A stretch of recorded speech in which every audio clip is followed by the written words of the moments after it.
Yo, what's happening? Here's the No Pressure Records news, and here's y'all daily report. We tapping in on a weekly basis, and we're gonna talk about what's going on in this hip hop and this crazy world. You know what I'm talking about. Let's get into it. Let me get my papers first. Thank you, sir. Can't start without my papers, right?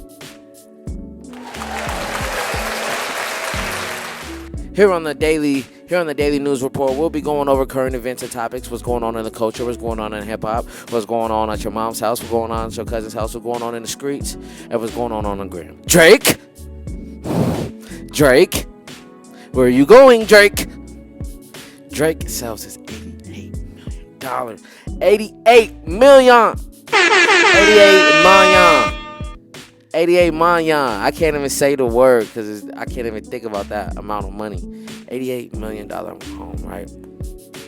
Drake selling his LA property. And he's been on the first flight to Toronto, where he doesn't want to live in the U.S. He won't be staying in the U.S. anymore.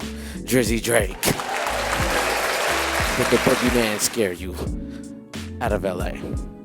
Let's talk about it. Drake no longer wants to live in the United States. Hey, now you're leaving America.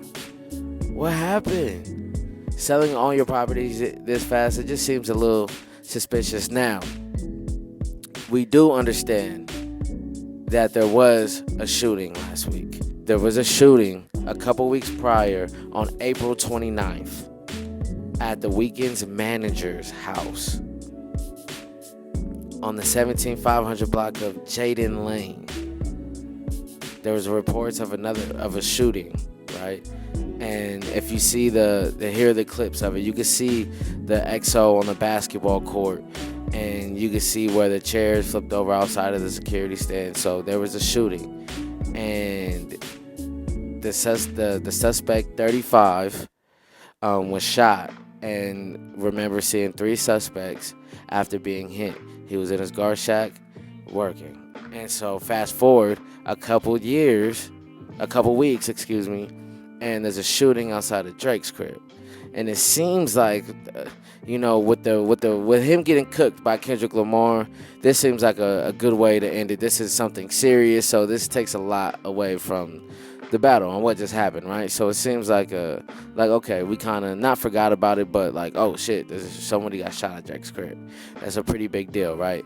So come to find out, Toronto police have linked information. Toronto, your hometown, Drizzy Drake. They linked and said the security card.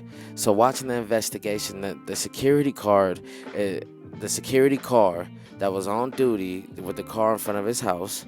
There's a gate in front of the house. They Google the security's name. There's no website for this security company. And if you're doing security for somebody like Drake, I'm pretty sure you would have a website or multiple clients. So there's no websites, no existing security company. So they check the plates, and come to find out, it's registered under Mr. Abragram's name. So now what they're saying is that Drake planned the shooting. Now, if this is true, which if the Toronto Police Department is saying this, then we could say that this is probably true, right? That he faked the shooting. Now, did he fake it to get away from the heat? Drake? Did Drake pay for his own hit? Is that what we're saying? And are they saying that he didn't mean for it to go this far? People, we'll see how this unfolds. But hey, once you're on top for a while, Jay-Z said it in that verse, they gonna come for it. It's gonna happen. So, hey, we'll see what happens. We'll see how it folds out.